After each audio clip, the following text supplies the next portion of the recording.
What's going on, guys? This is Rob, and I was going to do a breakdown for the new trailer, but something else caught my eye as I was going through all the little Easter eggs and everything, right? Some that are bigger than others. And one of the things that I do want to make a video on is I do want to talk about how the Necro Sword will most likely lead into the introduction of Null, because we know that Sony and Marvel are both working on a joint project that involves Null the symbiote god. So this is going to be pretty cool. Literally, Spider-Man No Way Home set the stage for this. Actually, it was the post-credit scene on Venom that set the stage for this, and essentially told us like Null was coming, but we'll talk about that in a future video. The thing about this is that in the trailer itself, right, 42 seconds and a minute and 48 seconds. These are the 2 points of the trailer that matter for our discussion here. So at 42 seconds, there is a point where you see Jane Foster Thor, and in the background, you see the statue heads of the Living Tribunal and the Watcher. Now, at a minute and 48 seconds, you get what looks like the exact same shot, but it's wider. And this time, you get to see the heads of Mistress Death, the Living Tribunal, the Watcher, Infinity, and most likely Eternity. Again, there's no guarantee that's the case, but Infinity and Eternity are literally brother and sister, right? Where one goes, the other goes. So they kind of go hand in hand.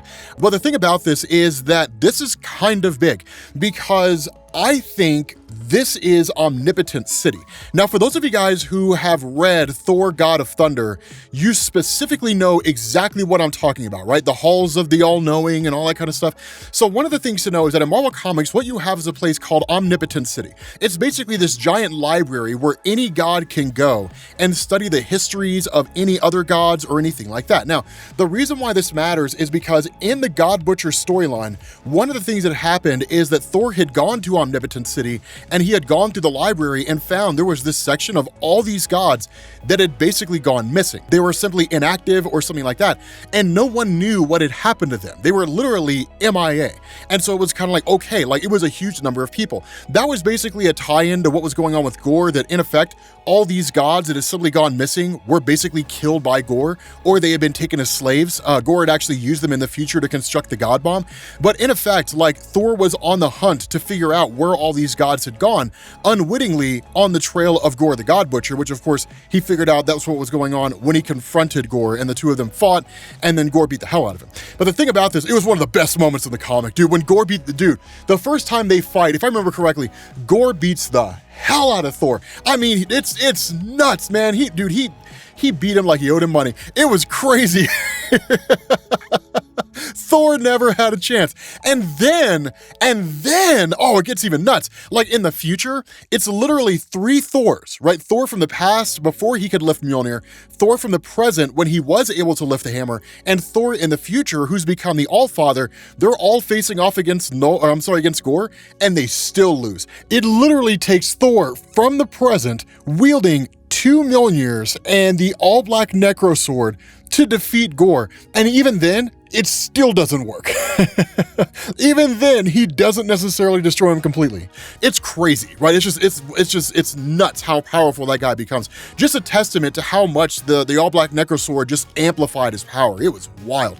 But the thing about this is that Omnipotence City is something that would easily be introduced into Thor 4. Like, quite literally, it's a place where, like, they could end up traveling to. Now, it also wouldn't surprise me if they do a little bit of a change here, that where Gorr is just traveling around the cosmos, going from world to world and killing gods, that what he's actually done is infiltrated Omnipotence City and then attacked it, and then in turn, basically taken it over. But the reason why this matters regarding like Death and the Living Tribunal, the Watcher, Infinity, all those different guys, is because we don't know where they are. Right? I mean, like, the idea of the cosmic entities was introduced way back in the first Guardians of the Galaxy film. If you guys recall that, it was introduced way back then, right? Like the artwork that was added in for like the Blu-ray and all that kind of stuff. It was one of those things where it wasn't officially part of the movie, but James Gunn and all of them were like, cosmic entities exist in the Marvel Cinematic Universe. You haven't seen them yet, but like, they're there in some form or fashion. We don't know what happened to them. We don't know where they are or anything, but it would make perfect sense that the cosmic entities would be considered gods among gods themselves, and that in turn, the cosmic entities, for whatever reason, are out of the picture. We've seen that over the course of the MCU so far, right? That literally, like in the Loki TV series and in Doctor Strange 2, there's been all these references and things to like the Watcher and to the Living Tribunal and so on and so forth. I mean, we literally saw the Watcher in the What If series. We know he exists. So it's one of those things where, like, I wouldn't go as far as to say that, like, these cosmic entities have somehow been destroyed and they're out of the picture and they're missing. It's simply that, like, yes, they exist, and these halls within within Omnipotence City reflect them, right? Like, these halls basically say, like, these beings exist and these are statues that we make in honor of them, right? Or as a testament to them, right? The gods among all gods. Now, whether or not that means the goal of Gorr is to destroy all the cosmic entities and everything in existence, the universe, the whole 9 yards, I'm not entirely sure. But I wouldn't be surprised if that was the case, because one of the things that surely you guys have noticed ever since the events of Spider-Man No Way Home is the stakes have been getting higher. In the Marvel Cinematic Universe, like, the stakes have been getting bigger and bigger and bigger and higher and higher. Like, the first 10 years were literally just Thanos wants to get the Infinity Gauntlet and blink out half the life in the universe. And I mean, let's be honest with ourselves, you know, I mean, it's not the worst thing. I mean, it's a Louis C.K. skit, right? Yes, but maybe. Yes, it's awful that Thanos wanted to blink out half the life in the universe. But maybe... maybe...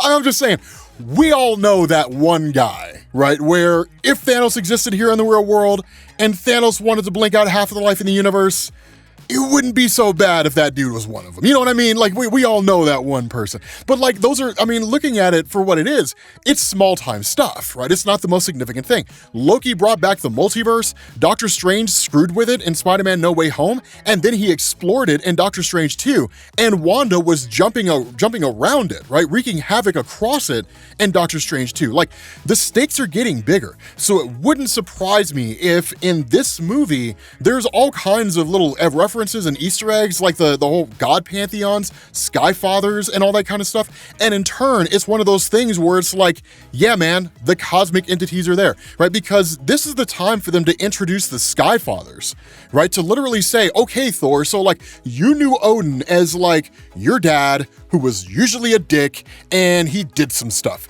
I knew him as a member of the Sky Fathers Council, right? Like myself and Odin and Vishnu and probably Amun-Ra if they want to bring in Moon Knight, right? And just bring in like the Ennead, right? The pantheon of Egyptian gods, and just be like, we would all just hang out and talk about stuff, right? We'd get our nails done and share our feelings. We're modern men, you know, that kind of a thing. And so that would be the time to do it. But with Gorr himself, right? His campaign in the comics was wiping out gods across the entirety of the universe. It wouldn't surprise me if he got a little too big for his britches and started targeting cosmic entities. And even if they don't necessarily exist and we don't see them, which I doubt we would see him attacking a cosmic entity in this movie, this would be the time whereby they're like, cosmic entities are there, man. I thought it was a huge thing, right? Because that is most likely Omnipotence City. There is probably going to come a point in that movie when Odin's son or Jane Foster or whoever ends up going there and they're exploring where all these gods have gone, right? We saw the point in the first trailer when you had Korg and you had Thor who saw the body of like that giant gladiatorial god who was there. And so it's kind of like, okay, like that can't be the first time they noticed it, that like gods in different places are being killed. And so in Thor wanting to understand this greater pantheon of gods that he probably doesn't really know much about, in all honesty, because it's never really had a reason to explore it, he travels to Omnipotence City to learn, and then along the way, we're given the introduction that like the cosmic entities and Living Tribunal and those guys, they're all real and they all exist, and they're all out there doing whatever they're doing, which apparently is not caring about anything that happens in the multiverse. And then like, here are all the gods that have basically been killed or have gone missing, right? And that's kind of the sort of the thing that you use to go forward, right? A kind of whodunit mystery to a degree inside of this story. But nonetheless, right? I mean, I'm curious, right? I mean, I'm really, really curious because I have a hard time believing. I mean, this is the most on the nose that we've seen from the Marvel Cinematic Universe, where they're like, cosmic entities, y'all. It's the most on-the-nose thing, right? Like, the Living Tribunal statue's head appearing in Loki was kind of like, okay, cool, nice little Easter egg. And the point when, like, Doctor Strange and America Chavez are falling through the multiverse and they presumably pass through the realm of the one above all, that feels like more like an Easter egg or just a quick little scene, a moment in time. Like, that's a universe that exists out there, but we don't know anything about it. This is quite literally, most likely, Omnipotence City, a city dedicated to the existence and the knowledge of all gods that exist in the Marvel Cinematic Universe, presumably in that universe. And if the heads, the statues of the Living Tribunal and Mistress Death and Infinity and Eternity and the Watcher are all there, then that really has to mean something. That's gotta be big. It can't be a small thing. So let me know what you guys think, right? I wanna hear your most insane theories on what you think this means, right? What you think this stands for. Do you think it stands for nothing? Do you think it means everything? Do you think that like we're leading to some great big huge cataclysmic event where like we're gonna end up seeing those cosmic entities appear properly? Or do you think it's one of those things where they're just constantly doing these Easter eggs that lead towards nothing? Because I have a hard time believing that's the case. I have a hard time believing that like these cosmic entities are appearing in different capacities and none of it means anything. So let me know what you guys think. Thank y'all for watching. I will catch you all later. Peace.